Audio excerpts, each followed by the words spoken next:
Mis hermanos compañeros me asignaron esta hora, lo tomamos como de parte del Señor. Vamos a procurar mantenernos lo más estrictamente posible dentro del horario porque hay otros espacios para otros hermanos, entonces siempre procuremos llegar lo más puntuales posible para que así no se nos corre el horario y a nadie se le recorte su espacio. Vamos a orar a nuestro Dios. Querido Padre, en el precioso nombre del Señor Jesucristo, tu Hijo, nuestro Señor y Salvador, invocamos tu nombre con confianza, con gratitud, reconociendo que estás entre nosotros y tu presencia y el mover de tu espíritu y el toque tuyo es entre nosotros lo principal, Señor. Sabemos lo que dice tu palabra, que en vano trabajan los edificadores si el Señor mismo no edifica su casa, y en vano vela la guardia si el Señor mismo no guarda la ciudad. Por eso, Señor, queremos dejar de mirarnos a nosotros mismos y levantar a ti nuestra mirada, nuestra fe, nuestra esperanza, porque tú dijiste: miradme a mí y sed salvos. Padre, porque tú nos has traído a ti, levantamos a ti nuestra mirada y nuestra esperanza. Y te pedimos que seas tú mismo moviéndote con toda la libertad que tú quieras entre nosotros y que podamos, Señor, seguirte con sensibilidad en el Espíritu y al mismo tiempo restringirnos a tu restricción. Tu bondad sea sobre tu pueblo, concédenos entenderte a ti y seguirte. Toca nuestros espíritus como te plazca a ti, límpianos con la sangre preciosa del Cordero de Dios de todos nuestros pecados y concédenos la gracia de permanecer contigo en la cruz, para que también podamos estar en tu resurrección y en tu vida. En el nombre del Señor Jesús, oh Padre. Amén y amén. 2 días atrás a la noche estuvimos con los hermanos que estábamos en Barranquilla y tuvimos una reunión en casa de nuestro hermano Juan Barros, tanto los que estaban de Barranquilla como los que estábamos de afuera, que habíamos llegado y estábamos allí y allí cerca hospedados. Y tuvimos una introducción, algo que el Señor colocó en nuestro corazón, pero lógicamente que aunque fui largo, a veces me extiendo demasiado, sin embargo, no alcancé a sacar la tinta del tintero y solamente fue una introducción.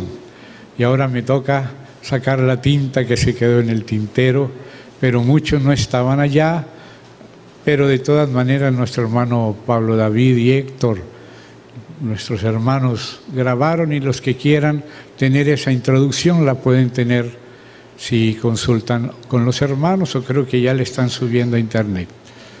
Entonces ahora vamos a dar un paso siguiente.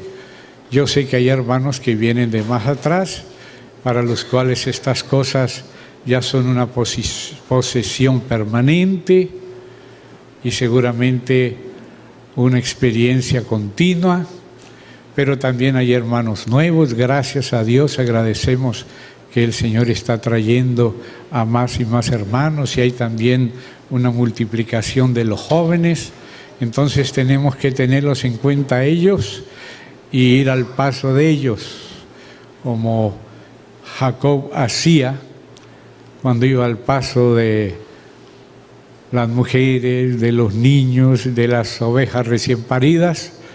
Entonces ruego a los hermanos más maduros que me concedan ese tiempito de poder ir dentro de la restricción necesaria, caminando al paso de la necesidad de los más nuevos. Aunque esto que vamos a decir ahora es una necesidad de todos los cristianos, aún los más viejos y más maduros, tanto los más nuevos como los más antiguos y los más maduros, que no necesariamente es lo mismo, pero alguna relación tiene, es una necesidad de todos. Esto lo necesitamos todos, lo necesitamos todos los días y a todas horas.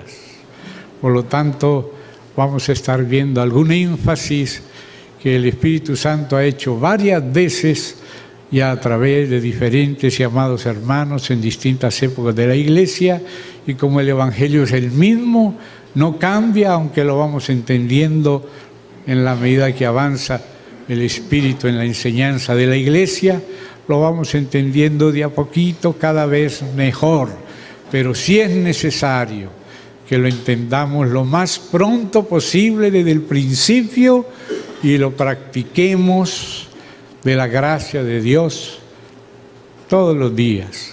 Tan pronto abramos los ojos por la mañana, no querramos vivir ni un segundo sin esto que nos va a decir la palabra del Señor.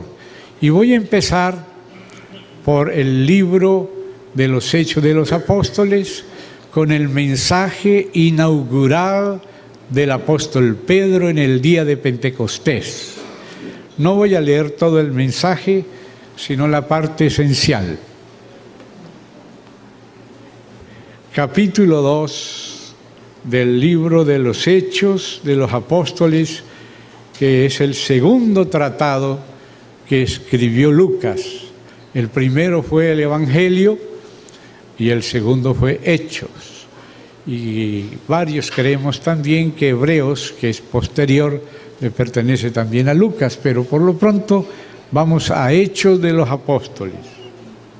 En el capítulo 2, una vez que el Espíritu Santo en el día de Pentecostés fue derramado de lo alto para investir de poder a su iglesia para el ministerio y el testimonio, si bien ya cuando Cristo resucitó y apareció a los suyos, los que estaban con él en esa primera generación de apóstoles y de siervos suyos, él resucitado sopló el Espíritu Santo sobre ellos en una de las apariciones de la resurrección.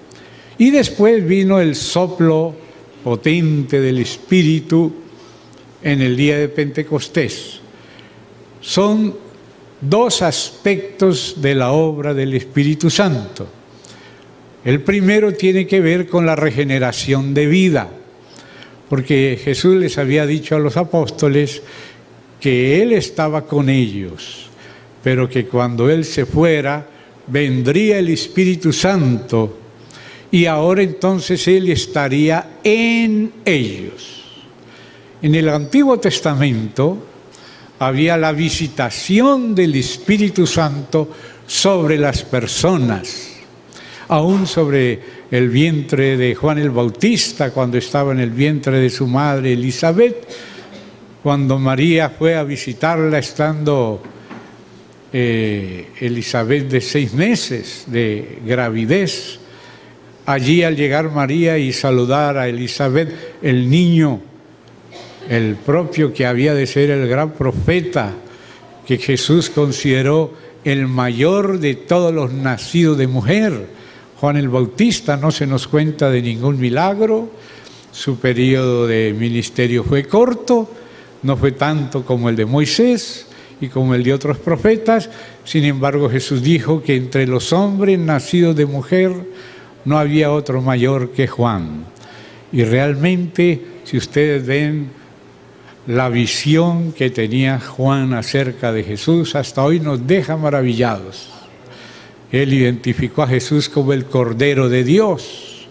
Hasta ahí los judíos, la gran mayoría pensaba en un Mesías reinante y a lo mejor pensaban que sí, hay algunos versículos que hablan como de un Mesías sufriente, no sabían si el reinante y el sufriente eran el mismo, había escuelas que pensaban que eran diferentes, aunque en estos días se ha descubierto alguna documentación por allá en Tierra Santa, donde se muestra que también algunos, muy pocos, veían que eran dos venidas del mismo Mesías, una del sufriente y otra del reinante. Pues el apóstol, el profeta Juan el Bautista ya lo identificó, ya este es el primo de él, Jesús de Nazaret. Ese es el Cordero de Dios. Dios me dijo que sobre quien yo viera, dice Juan, el Espíritu descendiendo como paloma, ese es el que bautiza con el Espíritu Santo y fuego. O sea que él también le dijo, mire, yo les he bautizado en agua, pero Dios quiere bautizarlos más que con agua.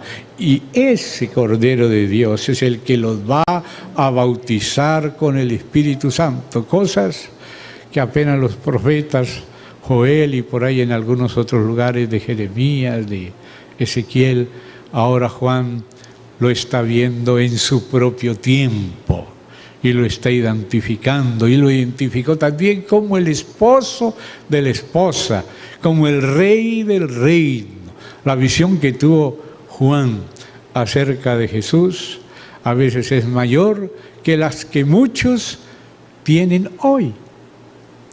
Sin embargo, aún el más pequeño en el reino de los cielos es mayor que Juan.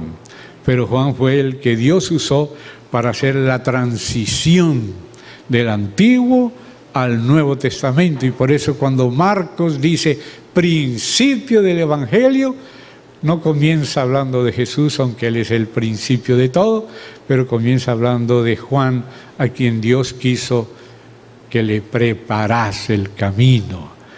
Y lo que decía Juan era, el que viene después de mí es antes de mí, y yo no soy digno ni de desatarle la correa del calzado. Juan sabía cuando le preguntaron, ¿eres tú Elías? Pues él vino en el espíritu de Elías, pero él no era la persona de Elías Tisbita. Entonces dijo, no, yo no soy Elías. Entonces, ¿eres tú el profeta? Porque en Moisés, en el Deuteronomio, Dios había dicho que iba a enviar un profeta y que el que no oyera ese profeta, y se refería al Mesías, a Jesucristo, sería desarraigado del pueblo.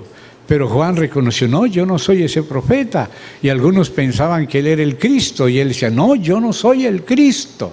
Todavía en Irak existen personas llamadas los mandeos, que pertenecen a ese grupo que se confundió con Juan el Bautista y pensó que Juan el Bautista fuera el Cristo. Y los mandeos en Irak hasta el día de hoy piensan que el Cristo es Juan el Bautista. Pero Juan dijo, yo no soy. Entonces, ¿quién eres?, le preguntaron. Y él dijo, y él sabía quién él era. Y está en la profecía de Isaías, también Malaquías profetiza de Juan. Y en Isaías dice, voz del que clama en el desierto, y ese era Juan. Enderezad calzada en la soledad, ¿a quién? A nuestro Dios. Él tenía que preparar el camino de nuestro Dios, del Señor nuestro Dios, que vendría porque hijo nos sería dado, y su nombre sería admirable, consejero, Dios fuerte, Padre eterno, príncipe de paz. Y Juan sabía a quién tenía que precursar, y por eso decía, el que viene detrás de mí, después de mí, es antes que yo no soy digno de desatar la correa de su calzado. Entonces Juan lo usó Dios para preparar el camino, para que la gente recibiera al Mesías. Y de hecho, de los discípulos de Juan, Juan no se los quedó con ellos. Él dijo, el que tiene la esposa es el esposo. El amigo del esposo se goza con el esposo cuando se casa con su esposa. De manera que los discípulos de Juan, así como el apóstol Andrés, que antes de ser apóstol había sido discípulo de Juan, ahora desde que Juan les indicó quién es el que era el esposo y quién es el que era el Cordero de Dios y quién es el que bautiza con el Espíritu Santo y que él tenía que menguar, así como cuando aparece Mercurio, que aparece muy de vez en cuando, y Mercurio nos dice por dónde va a salir el sol. Y empieza a subir Mercurio desde la línea del horizonte, y empieza a subir, pero también la línea se vuelve azulita, y luego más azulita clara, y va apareciendo el día, y la luz del día cubre a Mercurio, y Mercurio ya no se ve. Mercurio desaparece de la vista, y queda solo el sol. Pero ahí está Mercurio escondido por la luz del sol. Y Jesús dijo eso. Él era un hombre enviado por Dios, pero mayor testimonio que Juan tiene Jesús, el Hijo del Hombre. Ahora entonces Pedro también inicia con la predicación, y ahora esa predicación viene en el día de Pentecostés. Primero tenían que recibir el Espíritu por el soplo para regeneración, porque él decía, ahora estoy con vosotros, pero estaré en vosotros. Hasta Juan el Espíritu venía sobre las personas, pero no hacía inhabitación permanente en las personas. Por eso era necesario que aún sus discípulos que estaban con él, lo tuvieran a él dentro de él. Y por eso cuando él resucitó, sopló el Espíritu para regeneración de vida. Y eso sucede una vez para siempre. El Señor habló de esa venida del Espíritu para siempre. Pero también en el día de Pentecostés, como también estaba profetizado, como lo cita Pedro de Joel, que el Espíritu vendría como investidura de poder de lo alto para fortalecer a los suyos para la obra del ministerio, para el testimonio. Una cosa es el Espíritu habitando en nosotros para vida, y otro aspecto de la obra del Espíritu es el Espíritu invistiéndonos de poder de lo alto para cada aspecto diferente del ministerio, y esa investidura sí se repite. El nuevo nacimiento por el Espíritu es una vez para siempre, y el Espíritu está siempre con nosotros para que vivamos y tengamos el fruto nónuple de 9 fases del Espíritu. La Biblia no le llama los frutos del Espíritu, sino el fruto, porque todos esos que se le llaman en plural frutos son una persona, y por lo tanto es el fruto del Espíritu. El amor, el gozo, la paz, la paciencia, la benignidad, la bondad, la fe, la mansedumbre, la templanza, que le llamamos fruto del Espíritu, realmente es una persona. Y esa persona que es Cristo viene a nosotros como el Cristo neumático a través de la tercera persona de la Trinidad, que es el Espíritu Santo, que toma todo lo que es del Hijo, y el Hijo toma todo lo que es de la persona del Padre. Así que la persona del Padre viene a través de la del Hijo. Y también Jesús dijo, el Padre, hablando de la venida del Espíritu Santo, dijo, el Padre y yo vendremos y haremos morada con ellos. Entonces el Señor viene ya a ser morada. El Padre viene porque el Hijo vino. El Hijo dijo, no me ha dejado solo el Padre, el que me envió conmigo está. El que me recibe a mí, recibe al que vendió. Tú, oh Padre, en mí y yo con el Padre adentro en ellos. Entonces el Padre y el Hijo vienen por medio del Espíritu Santo. El Espíritu Santo toma todo lo que es del Hijo y el Hijo toma todo lo que es del Padre. Todo lo tuyo, Padre, es mío y lo mío es tuyo. Esa plenitud es la que toma el Espíritu para pasársela a la iglesia. Y eso es lo que sucedió en el día de Pentecostés. Y Pedro entonces empieza a explicar y les habla de Cristo, que es Jesús el Cristo, les habla de su muerte y de su resurrección y cómo ellos comieron y bebieron con Él cuando resucitó y lo vieron ascender a la diestra del Padre. Y les fue dicho, este mismo Jesús que ha sido tomado de entre vosotros al cielo, el mismo que caminó aquí, que a propósito se dejó sus llagas como identidad. Y por eso cuando aparecía, y Tomás pensaba que como él no lo veía, él no estaba, ni quizá habría oído lo que él decía, Jesús les tenía que entrenar que cuando no estaba, aparentemente no lo veían, él sí estaba. Porque él resucitó, fue a la diestra del Padre, pero dijo, estoy con vosotros todos los días hasta el fin del mundo. Entonces él estaba. Pero como Tomás no lo veía, pensaba que no estaba.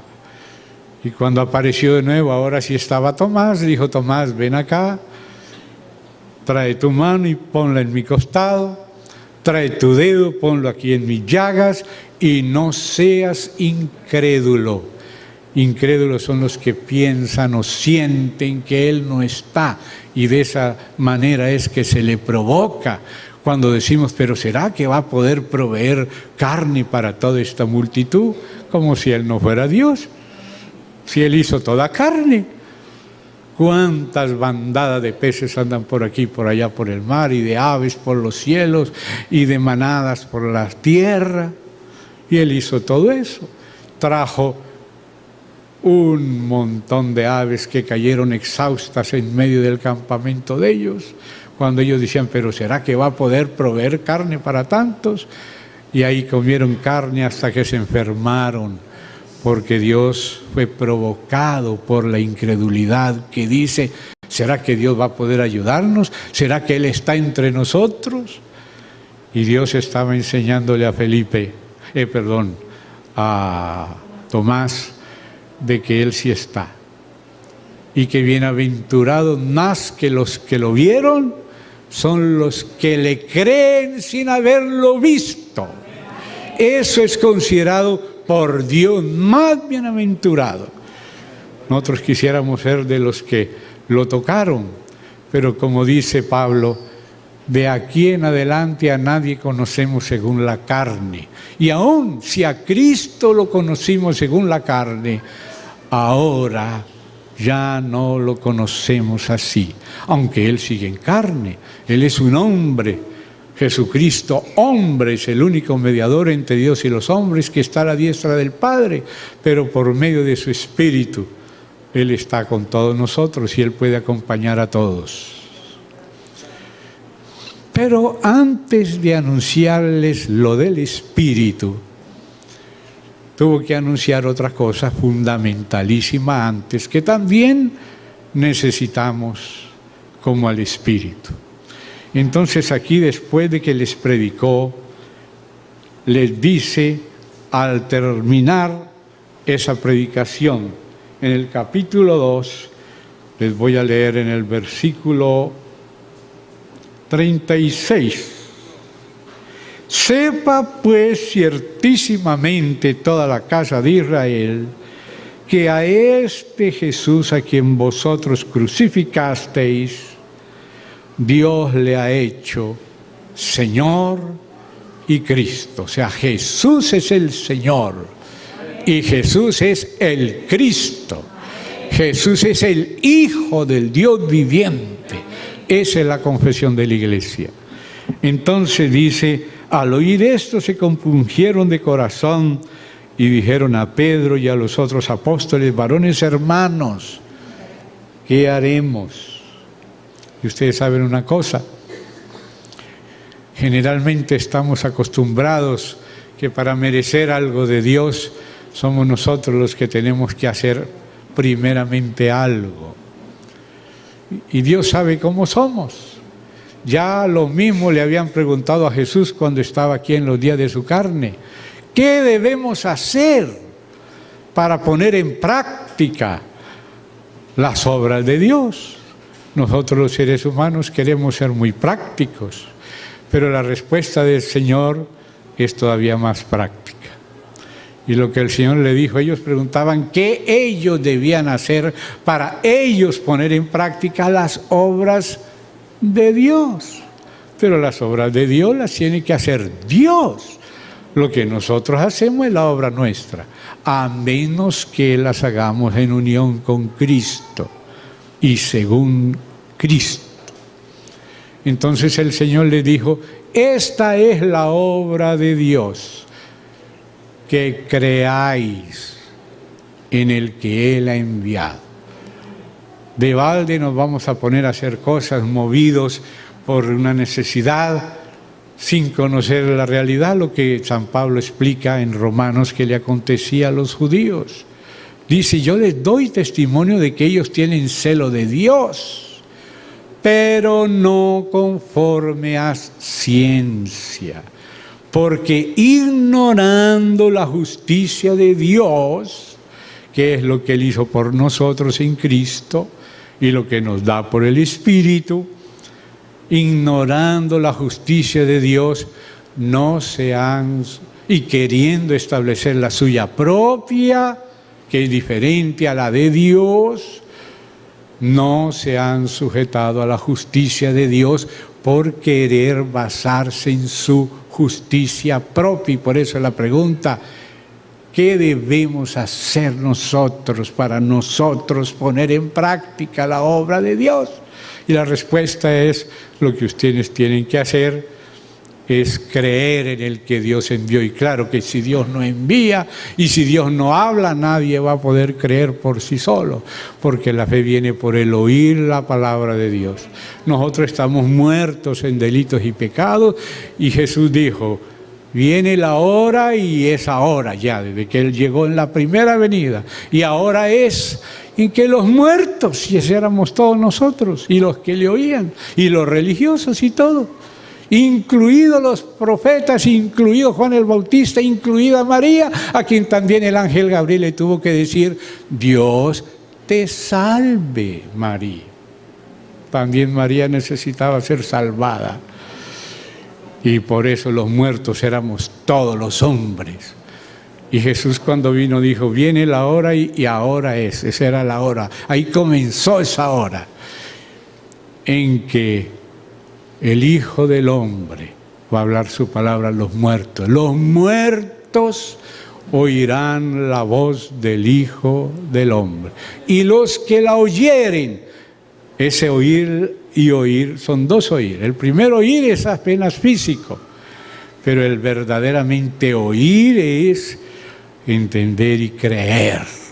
Los que le recibieron, esto es, los que creen en su nombre, les dio potestad de ser hechos hijos de Dios, que no son nacidos de voluntad de carne, ni de varón, sino de Dios, del Espíritu de Dios.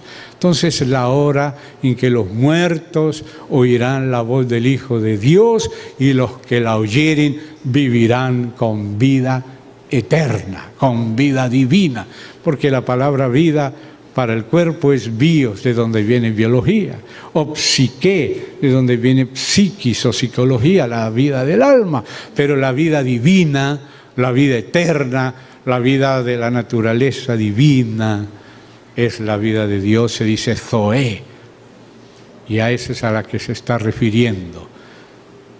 La palabra de Dios es espíritu y es vida divina, que engendra hijos de Dios, e hijas, claro, entre esos hijos. Entonces aquí el Señor es el que nos da también la fe. La fe viene por la palabra viva de Dios que produce el oír, porque si Dios guarda silencio, ¿quién va a oír? Pero como Dios habla, oímos. Así como cuando alguien emite estos ruidos como yo estoy emitiendo, llegan a su tímpano y usted oye. La palabra de Dios, por ella es el oír. Y por el oír la palabra es que recibimos la fe. Y por la fe es que recibimos el Espíritu. Y bienaventurados los que no vieron, pero creyeron.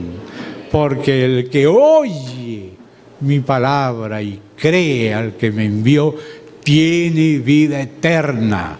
Ha pasado de muerte a vida. Ya no vendrá a condenación. Y yo, dice el Señor Jesús, le resucitaré en el día postrero. Esa es la resucitación completa. Pero claro que comienza con el nuevo nacimiento de nuestro espíritu. Y sigue por la renovación de nuestra alma y vivificación de nuestros cuerpos mortales hasta el día de la resurrección y glorificación y transformación de nuestros cuerpos. Pero todo comienza por la muerte de Cristo, derramamiento de su sangre, muerte de cruz y lo que Él hizo en la cruz, que es mucho, que aquí no da ni para perfilarlo en una hora que tengo, que ahora es apenas poquita. Entonces tenemos que ver. Pero entonces en ese día que vino el Espíritu Santo, ahí se levantó Pedro, habló quién era Jesús y cómo murió y por qué, y resucitó, ascendió, y que lo que había derramado era el Espíritu Santo, como estaba escrito en Joel. Y entonces le preguntaron, ¿qué haremos? Igual que los otros preguntaban. Y Pedro los lleva a lo que hay que hacer, pero lo que hay que hacer realmente es recibir lo que Dios hizo y lo que Dios hace. Eso es lo que tenemos que hacer. Primero tenemos que ser para poder hacer. Entonces dice acá, Pedro le dijo, arrepentíos.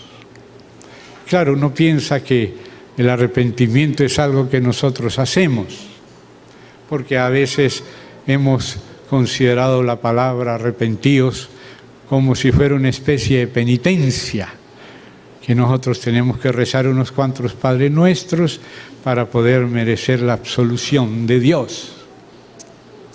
Pero la respuesta que comienza con una palabra que aquí es traducida en esta versión, arrepentíos, y arrepentimiento es una palabra que en el griego, el idioma del Nuevo Testamento, es metanoia, de la raíz meta, de metamorfosis, que es un cambio de forma.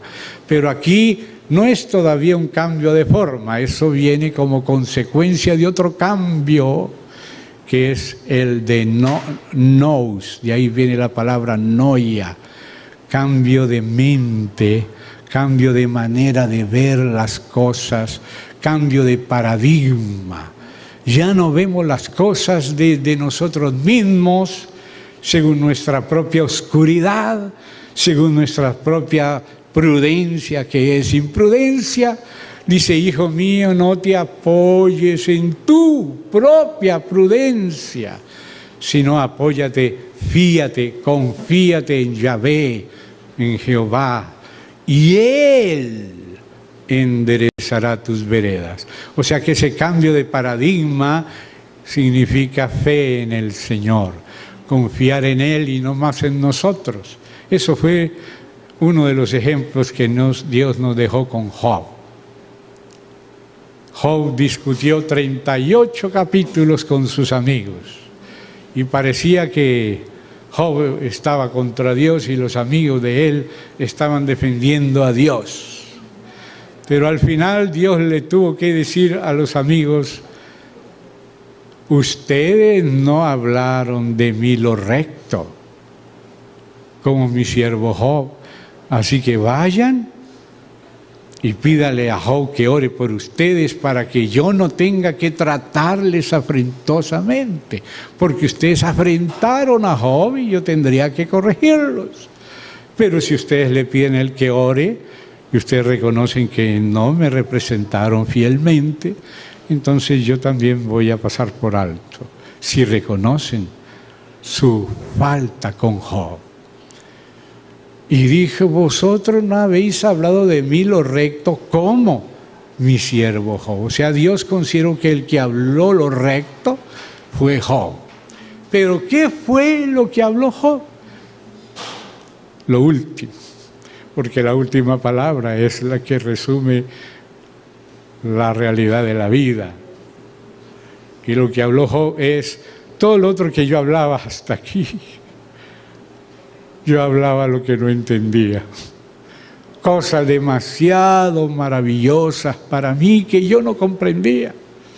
Y por eso me aborrezco en polvo y ceniza. O sea, yo me doy cuenta que nada de mis opiniones son confiables. Necesito es que tú me enseñes.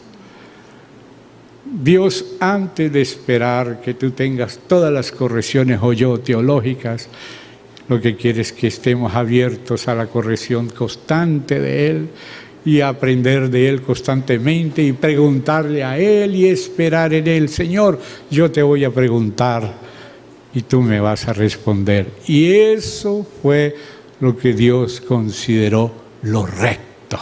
Eso es lo recto. Señor, yo no puedo definir nada, siempre me falta, no entiendo, no sé cómo ubicar esto, pienso en esto y el otro pedazo ni lo tengo en cuenta, ni me acuerdo. Pero tú quieres aprender de Él. Dice: Señor, enséñame tú. Yo te voy a preguntar, voy a permanecer en pregunta constante. Y esto, Señor, y esto, así como Daniel preguntaba y preguntaba y preguntaba y preguntaba y cada vez Dios le revelaba más, pero después paró de preguntar y Dios tenía más cosas en el tintero. Entonces tuvo que mandar a 2 angelitos que preguntaran, pero que Daniel oyera. Y él oyó lo que preguntaron ellos. Y preguntaron: ¿cuándo será el fin de estas maravillas? Y fue contestado. Y como que Daniel no entendió, pero por lo menos se acordó, aunque sin entender, y lo escribió. Ya después lo entendería, pero eso no se entendería en el tiempo de Daniel. Se entendería en la medida que se va cumpliendo, porque la interpretación de Dios es el cumplimiento. Entonces, ahí Daniel escribió, aunque no entendió, y le dijeron: tranquilo, si no entiendes, Daniel, descansa y en el último día te levantarás y recibirás tu heredad. Esto no es para ahora, esto es para el fin. En el fin será entendido por los santos, que son los que entienden de parte de Dios, a la luz de Dios. Entonces, aquí en el discurso de inauguración de nuestro hermano Pedro, él les responde con esa palabra: metanoia, arrepentíos.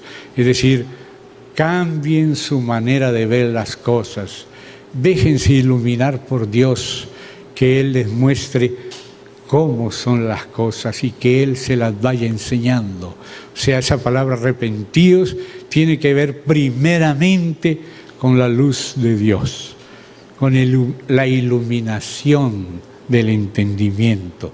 Y empieza a entender, y el bautismo no lo entendemos de golpe cuando nos bautizamos. Sí, nos bautizamos y algo entendemos, algo nos explican, pero en la medida que va pasando los años vamos entendiendo mejor nuestro bautismo. Y después le dice así, y dice: arrepentíos y bautícese cada uno de vosotros en el nombre de Jesucristo para perdón de los pecados. O sea que realmente el que hizo por nosotros fue Jesucristo en la cruz, y lo que Dios nos hace entender es mirar las cosas desde el punto de vista de Dios. La justicia que es de Dios por la fe en Jesús, no la justicia propia. Y ahí habló de la remisión o el perdón de los pecados y la importancia de la sangre de Cristo. Y luego le agregó, y recibiréis, y recalca, ni siquiera el premio, el don del Espíritu Santo, porque no es un premio, es un regalo de Dios. La luz que nos lleva a ver las cosas desde el punto de Dios y produce contriciones. La iluminación del Espíritu está representado en el lavacro, en el atrio, y de ahí nos conduce a la obra del Señor, que derramó su sangre en la cruz, tipificada por el altar de bronce, pero añade, recibiréis el don del Espíritu Santo. Entonces vemos esa palabra don. De tal manera amó Dios al mundo que dio, no vendió, no alquiló, no prestó, no hipotecó. Nosotros estamos acostumbrados de que tenemos que pagar cada mes, si hay una hipoteca hay que pagar, o si no, de nada sirve lo que pagamos, después nos sacan otra vez el inmueble. Pero Dios da. Él mismo se nos dio cuando dio a su Hijo. No me dejó solo el Padre, el que me envió conmigo está. Y el Espíritu también. El Espíritu, la paloma, condujo al Cordero. Entonces, la sangre de Cristo es lo primero, el primer elemento de las promesas preciosas y grandísimas de Dios, por medio de las cuales, también dice Pedro en su segunda carta, somos participantes de la naturaleza divina. Entonces, lo que Dios nos da primero es Él mismo en su Hijo, muerto y derramando su sangre para el perdón o remisión de nuestros pecados, y el primer elemento de sus preciosas y grandísimas promesas es que Él se olvidaría de nuestras iniquidades, nos perdonaría y lanzaría todo eso al mar del olvido. Y Dios entonces nos enseña el valor de esa sangre. Y en Éxodo capítulo 12, donde se nos describe la Pascua, que es el plan de Dios a través de la muerte del Cordero por nosotros, para cubrirnos con su sangre, Dios le dice a su pueblo, yo veré la sangre y pasaré de vosotros. Eso es lo que significa la palabra Pascua, que en el hebreo se dice Pesaj, y significa pasar por alto. No que no hubiéramos pecado, pecamos, pero cuando el ángel del juicio iba a entrar, se había interpuesto un cordero que recibió la muerte que merecíamos nosotros por nuestros pecados, pero ese cordero inocente que le habla al Padre de su Hijo, y justo el plan de Él con su Hijo y la aceptación del Hijo de ese plan. Entonces, hermanos, lo primero que Dios ve para recibirnos, y que es lo fundamental, sin lo cual nadie es recibido en base a su justicia propia. Nadie es recibido o porque cantamos bien, o porque predicamos, o porque diezmamos, o porque procuramos hacer buenas obras y no portarnos mal. Los que somos recibidos por su sangre. Lo que Dios ve es la sangre de su Hijo. Lo que vio Juan, ese es el Cordero de Dios que quita el pecado del mundo. Ninguno de nosotros puede quitarse su propio pecado. Dice, aunque os lavéis con lejía, vuestro pecado permanece. Pero Dios cuando mira dice, veré la sangre. Y por eso Israel estaba bajo la expiación, cubierto por la sangre. Y cuando Balac quería que Balaán maldijera al pueblo, Le decía, míralo desde acá a ver si le encontraba algún lunarcito, porque eso es lo que hace Satanás, buscarnos todos los lunares, las pecas que tenemos y concentrarse ahí para hundirnos y para rebajarnos delante de todos. Y cuando se ponía Balaam para maldecir a Israel, Dios le cambiaba la lengua, porque dice la Escritura en los Proverbios, lo que Dios hace y lo que antes de escribirlo Salomón hizo con Balaam, confirma que lo que dijo Salomón tiene base en los hechos divinos. Y cuando iba a maldecir, porque el propósito del corazón está en el hombre y el hombre es responsable por lo que se propone. Y aunque Balaam bendijo, él quería maldecir y va a responder por querer maldecir. Pero dice, la respuesta de la boca está en las manos de Dios. Los psicoanalistas dicen que es que le traicionó el subconsciente y dijo lo que verdaderamente estaba dentro, se le salió. Y cuando iba a maldecir, Dios es el que tiene la respuesta de la lengua en su mano. Le cambiaba la maldición en bendición y Dios decía, cuán hermosas son tus tiendas, oh Israel, no he visto iniquidad en Jacob. ¿Será que Dios era ciego? No, no era ciego, sino que la sangre del Cordero había cubierto a Israel. Y Dios mira a través de la sangre. Y Dios había dicho ya desde el primer día que le dijo cómo era que iban a salir de Egipto. Yo veré la sangre y voy a pasar por alto. Y veía hermosas las tiendas. Y entonces Balac quería que lo mirara por otro lado, siempre buscándole los lunares y las pequitas, a ver si desde otro ángulo podía maldecir, y nunca pudo maldecir Israel. Dios cambió la maldición en bendición a través de la sangre. O sea que la sangre de su Hijo es la que nos cubre. No los diezmos que pagamos, los cantos que cantamos, las reuniones a que asistimos, las predicaciones que hacemos, nada de lo que nosotros hacemos es lo que nos hace aceptos ante Dios. Lo que nos hace aceptos ante Dios es la muerte expiatoria de su Hijo, que sin tener por qué morir, murió. Entonces Dios nos dio a su Hijo para que todo aquel que en Él cree no se pierda, sino que tenga vida eterna.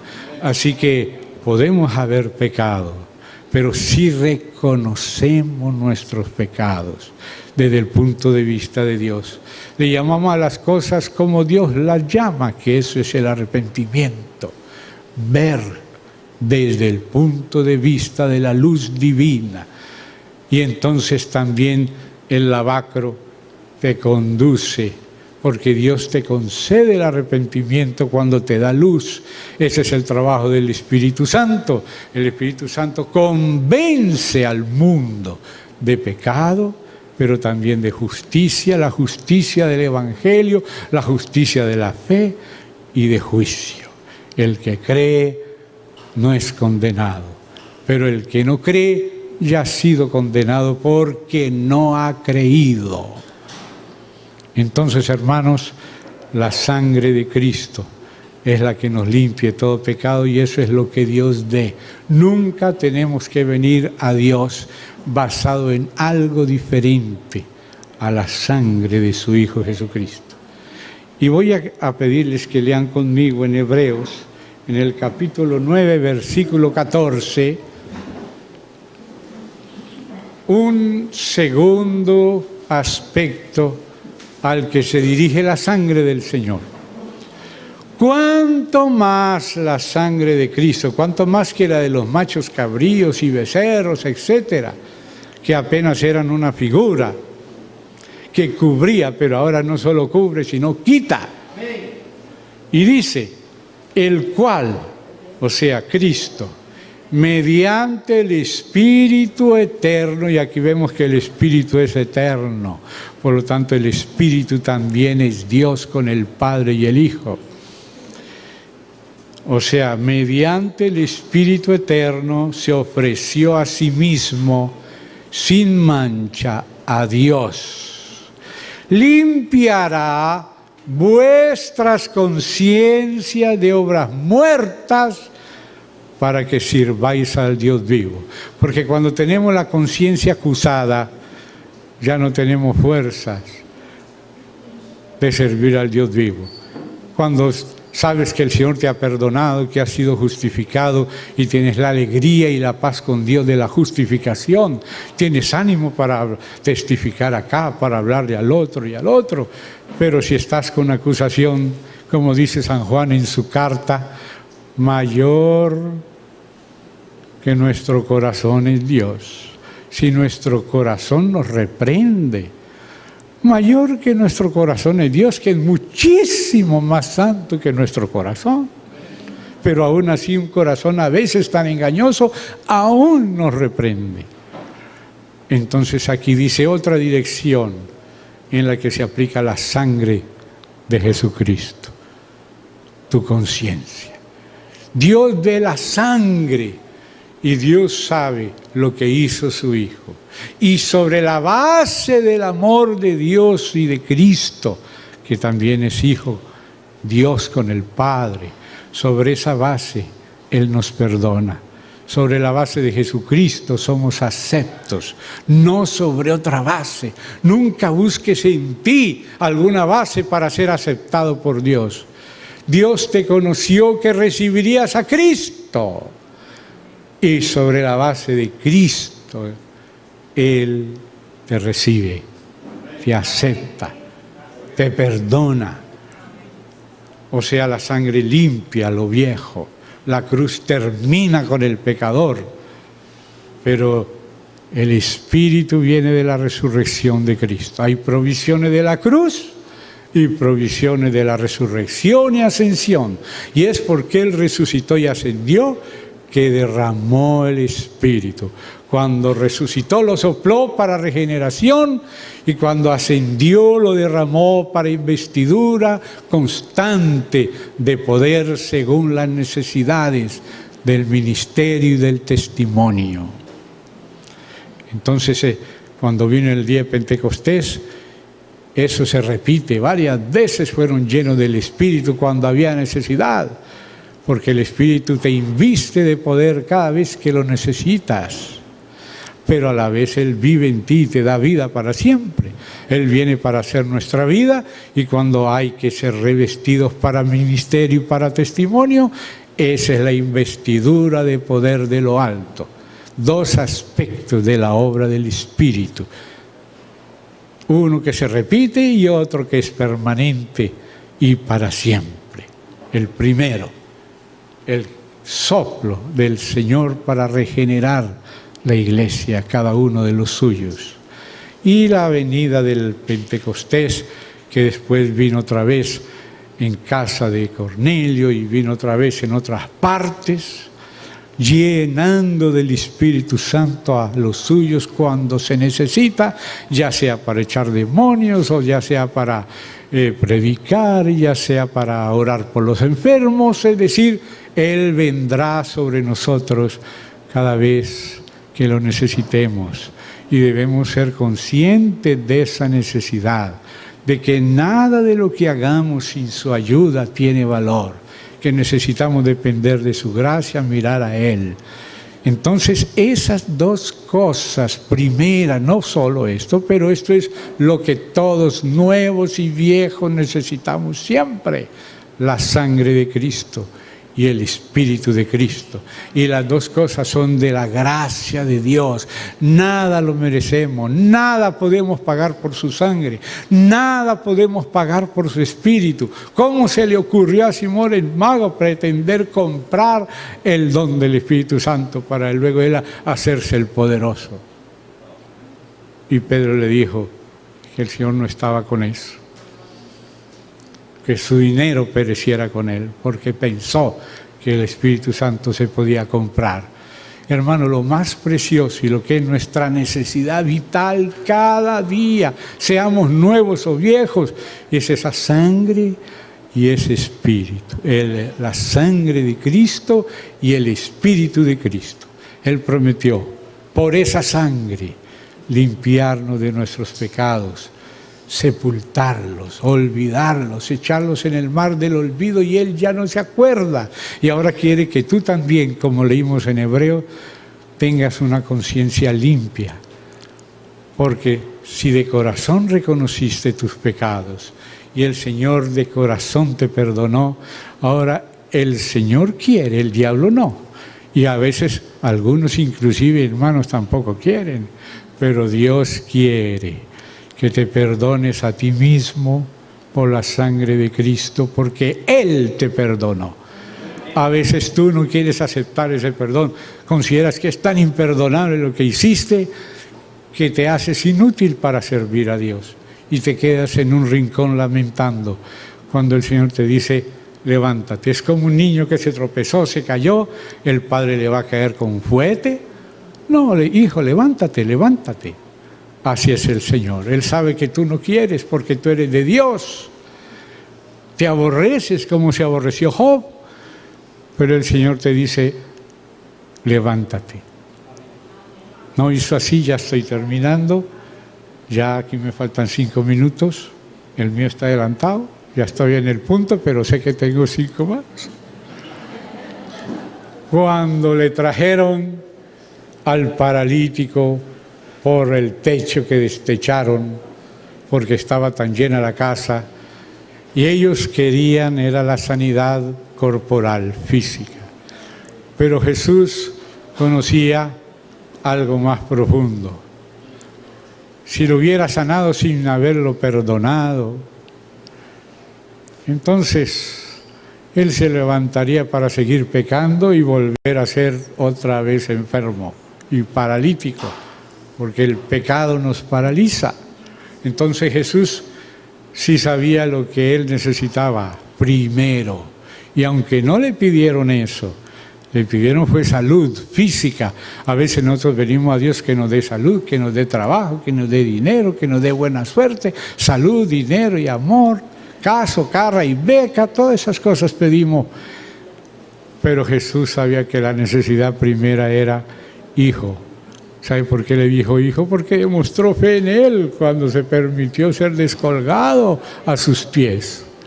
Entonces, hijo, tus pecados te son perdonados. Esa es la primera necesidad. Si es que no nos dormimos en paz con Dios y su misericordia nos dejó amanecer otra vez, tan pronto abra los ojos, acuérdese, nuestra primera necesidad es la sangre de Cristo. Que el Señor nos perdone nuestros pecados y creer en ese perdón si de verdad lo reconocimos y confiamos en su palabra. Dios se comprometió, yo veré la sangre y pasaré de vosotros. El que confiesa sus pecados, Él es fiel y justo para perdonar. ¿Por qué no dice que es misericordioso? Que también lo dice en otro lado. Pero ¿por qué dice que es fiel y justo para perdonar? Porque su Hijo pagó. Y si su Hijo pagó, ¿cómo le va a cobrar a su Hijo? Y luego le va a cobrar otra vez a usted. Entonces Él no sería justo con su Hijo, porque le cobró a su Hijo. Y su Hijo aceptó pagar nuestras deudas. Entonces por eso Dios es fiel con Cristo, con nosotros, con todas sus criaturas. Dios es fiel y justo para perdonar nuestros pecados. Y Él, el Hijo, es la propiciación por nuestros pecados. Hermano, esa necesidad de la sangre, Satanás quiere borrarla. Ahora hasta el Papa está diciendo que no importa si usted es ateo, si es bueno se va para el cielo. ¿Y cómo un ateo va a ser bueno? Si ni el primer mandamiento, que es amar a Dios sobre todas las cosas, lo tenemos. Hermano, ese no es el Evangelio, ese es anatema. ¿Cómo se puede ser salvo sin el Hijo? Como el budista dice, bueno, yo creo en el amor, y el musulmán que cree en el amor, Y creen en el amor, mentira. Los budistas creen en el karma. Y los musulmanes no creen tampoco en Jesucristo como expiación. Hermano, no hay salvación sin el Hijo. Jesús dijo, nadie viene al Padre sino por mí. Y a los judíos les dice, si no creéis que yo soy, en vuestros pecados moriréis. Entonces, ¿cómo vamos a decir que con ser buenitos ya merecemos el cielo si somos ateos o no? Si rechazamos a Jesucristo o no, ese no es el Evangelio. La persona puede parecer muy buena, como está escrito, cuernos de cordero, pero habla como dragón. Hermano, la sangre de Cristo es la única base para usted ser aceptado y perdonado por Dios. Nunca piense en usted mismo, en algo que usted es, en algo que usted hizo, que quiere hacer. Nunca trate de responderle las acusaciones al diablo por medio de sus propias cosas. La tercera dirección en la cual Dios dirige la sangre se la muestra al diablo. Y eso está en Apocalipsis 12 y con eso termino esta parte. Ya termino. Apocalipsis capítulo 12. Ya vimos Éxodo 12, veré la sangre y pasaré de vosotros. Lo que ve Dios es la sangre. Hebreos 9:14, la sangre limpiará la de Jesucristo, no la suya propia, la de Jesucristo, no la de otro. Algunos piensan que derramando la sangre de los cristianos es que se van a ir al paraíso a tener relaciones sexuales con 70 vírgenes. Que recuperan la virginidad cada vez que son poseídas. Eso es lo que dice Mahoma a los que le siguen a él. No, hermano, no es derramando la sangre de otro, es la que derramó Jesucristo voluntariamente. Nadie me quita la vida, yo de mí mismo la pongo. Tengo poder para ponerla y tengo poder para volverla a tomar. Y la volvió a tomar, resucitó y ascendió y presentó su sangre.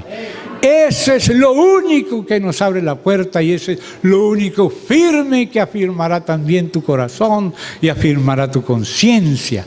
Porque Dios te dice, hijo, hija, si yo te perdoné, perdónate a ti mismo sobre esta base. La sangre de Cristo también limpiará vuestras conciencias de toda obra muerta para que podamos servir al Dios vivo, porque bajo acusación no podemos servir al Dios vivo. Y la tercera dirección en que Dios aplica la sangre es para cerrarle la boca a Satanás. Capítulo 12, dice el verso 11, y ellos le han vencido. Voy a leer desde el 10. Ahora ha venido la salvación, el poder y el reino de nuestro Dios y la autoridad de su Cristo. Y dice, ¿por qué ha venido? Porque ha sido lanzado fuera el acusador de nuestros hermanos. Porque mientras estamos acusados, parece que no le dejamos al Señor reinar. Pero el poder y la autoridad del Señor viene porque el acusador fue acallado. Se le cerró el pico, la boca. Y por eso dice ahí, ellos le han vencido por medio de la sangre del Cordero y de la palabra del testimonio de ellos. Ellos testifican lo que el Señor es, lo que el Señor hizo por ellos, lo que los hizo a ellos y lo que ellos ahora son en el Hijo de Dios. Y dice también, como consecuencia de ese testimonio hablado, y menospreciaron sus vidas hasta la muerte. No confían en sí mismos ni tienen temor de la muerte, de lo que va a ser después resucitado por Cristo. Así que dice, sé fiel hasta la muerte, no temas. Yo que estuve muerto, miren, ahora estoy vivo, soy el primero, soy el último, yo te daré la corona de la vida. Y el que venciere no sufrirá daño de la segunda muerte, que es la gehenna, el lago de fuego. Entonces, si ven que la sangre también Dios se la muestra al diablo, y quiere que tú la valores en tu conciencia como Él la valora. Dios valora lo que hizo su Hijo y es fiel y justo para perdonarte si reconoces tus pecados a la luz del Espíritu Santo y crees en la expiación que Cristo hizo por ti y en la satisfacción que Dios confiesa por causa de su Hijo. Entonces ahí tu conciencia tiene descanso únicamente en la expiación y ese es nuestro fundamento para levantarnos una y otra vez y seguir caminando con el Señor. Y cuando el diablo venga a acusarle, no te pongas a discutir con él ni trates de defenderte, solo preséntale la sangre del Señor Jesús como se la presentó Lutero cuando vino el diablo con un rollo con sus pecados. Y Lutero le dijo si no tenía más y le presentó el otro rollo. Y Lutero escribió en los rollos: la sangre de Jesucristo me limpia de todo pecado. Y le lanzó el tintero al diablo y quedó en la pared. Y los turistas van a la casa de Lutero a mirar el tinterazo en la pared. Pero eso significa que la sangre de Jesucristo nos limpia de todo pecado y el diablo ya no puede venir con un acta de decretos contra ti, porque esos decretos de muerte los llevó Jesucristo y también nos crucificó con Él y nos libró de nuestro viejo hombre y nos dio nueva vida por el Espíritu, que también es un regalo y que no se recibe por la ley. El Espíritu se recibe por el oír con fe, porque Dios nos dio al Hijo, nos dio vida eterna y nos dio el Espíritu. Todo es un regalo y esa es la base que necesitamos los viejos, los medianos y los jóvenes, los principiantes y los que ya están acabando su carrera aquí en la tierra. Todos los días la sangre de Cristo, todos los días el Espíritu de Cristo. Vivimos por el don de Dios. Gracias, hermanos. Se me acabó el tiempo. Entonces ahora sí, vamos a orar. Querido Padre, te agradecemos esta oportunidad para recordar la sencillez de tu Evangelio, de tu palabra, que es vigente para todos tus hijos todos los días y en todas las épocas de nuestra vida. Ayúdanos a mirarte a ti, mirar este don y ser salvos, como tú dijiste. Miradme a mí. No se miren ustedes mismos, mírenme a mí. Yo ya les mostré lo que son, pero también les mostré lo que es mi Hijo y lo que hizo. Oh Padre, y por eso te damos infinitas gracias y por eso te adoramos. En nombre del Señor Jesús. Amén. Gracias, hermanos. El hermano que tiene que dar algún aviso.